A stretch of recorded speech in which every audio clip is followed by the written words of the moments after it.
Bonjour à tous et à toutes, j'espère que vous allez bien. Je suis content de vous retrouver. Aujourd'hui, on parle de la marche sous différents aspects, sous différents angles. Souvenez-vous que les conseils, les exercices que je vous donne aujourd'hui ne remplacent pas ceux d'un professionnel de la santé. Vous allez trouver beaucoup d'informations sur la marche dans mon livre Lève-toi et marche et aussi dans mon livre Va prendre l'air qui parle de la respiration mais qui parle aussi du plein air. La force, la mobilité et la souplesse et l'équilibre. Je vais vous montrer certains exercices pour travailler tout ça. Alors allons-y d'abord avec la mobilité. Je vais vous montrer la flexion dorsale. Je vous le montre comme ça, mais vous pourriez le faire coucher sur le dos assis. Je l'ai filmé comme ça. Donc, vous faites une flexion dorsale et là, ça, c'est une flexion plantaire. Une flexion dorsale vers le haut et une flexion plantaire. Je vais laisser le mouvement rouler comme ça. Lorsqu'on a mal au pied, si on a une limitation de mouvement et on va faire la randonnée, si le pied bouge à 50% de sa mobilité pour une raison ou pour une autre, ben, il y aura une surutilisation et peut-être que la douleur proviendra de là. Donc, de retrouver sa mobilité, ça peut être intéressant de le faire. Je vais vous montrer un autre mouvement qui est un mouvement d'inversion et d'éversion. Alors, c'est un mouvement vers l'intérieur et vers l'extérieur du pied.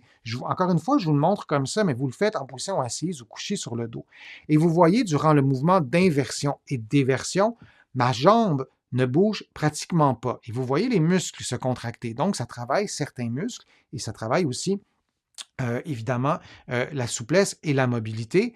Et vous tentez de limiter le mouvement au pied. On ne veut pas avoir la hanche, le genou, les orteils qui bougent et c'est un mouvement qu'on doit récupérer.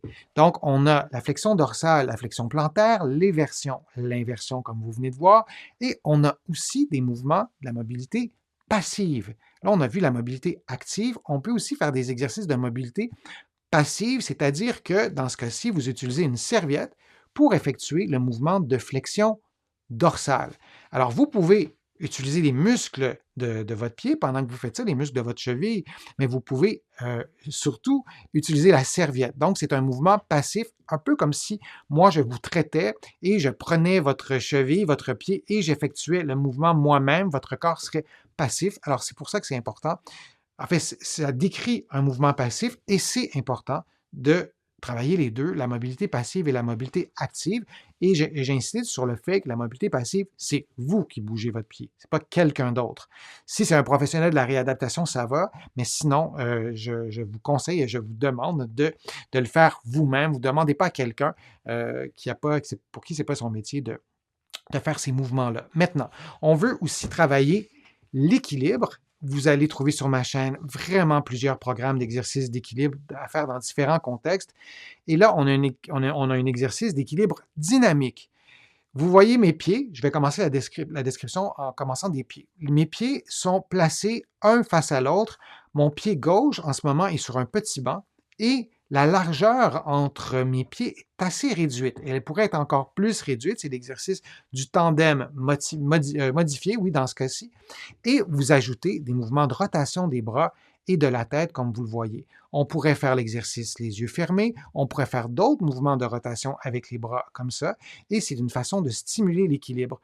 Parfois, lorsqu'on fait une randonnée ou lorsqu'on fait de la marche et on a mal, on a une diminution d'équilibre et de stabilité, et le fait de stabiliser toute cette région-là, les pieds, mais ce n'est pas juste les pieds, c'est les chevilles, les genoux, les hanches, etc., le tronc, parfois, une augmentation de stabilité ou si vous préférez, une augmentation d'équilibre en faisant des exercices comme celui que je vous ai montré.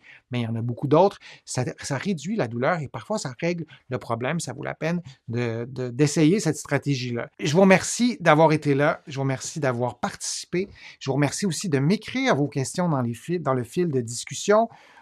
Je vous invite aussi à contribuer à mes plateformes. Je vous en parle souvent. C'est important pour moi de vous inviter à le faire pour ceux et celles qui veulent le faire. Sans ces contributions, je ne pourrais pas continuer à vous produire autant de contenu et ça me fait plaisir de le faire. Vous pouvez contribuer sur YouTube. Il y a le petit cœur sur lequel vous pouvez cliquer dans la majorité des pays ou sinon sur mon site web denisfortier.ca. Vous allez pouvoir aussi vous inscrire gratuitement à l'infolettre que vous recevrez chaque semaine. Et il y a aussi des courriels thématiques qui vous aident, qui vous accompagne, en fait, qui vous donne des informations sur différents problèmes de santé. Vous allez trouver aussi beaucoup d'informations sur la marche et sur d'autres sujets aussi dans mes livres que vous pouvez trouver partout en librairie au Canada, mais aussi de l'autre côté de l'Atlantique. Vous pouvez les trouver aussi sur le web et il y a des exercices, il y a des conseils, il y a des explications aussi. Alors, je vous remercie d'avoir été là. J'ai hâte de lire vos commentaires. Je vais y répondre instantanément ou je vais répondre à ces commentaires dans d'autres vidéos. Alors, je vous dis à une prochaine fois, à une prochaine vidéo, à un prochain direct.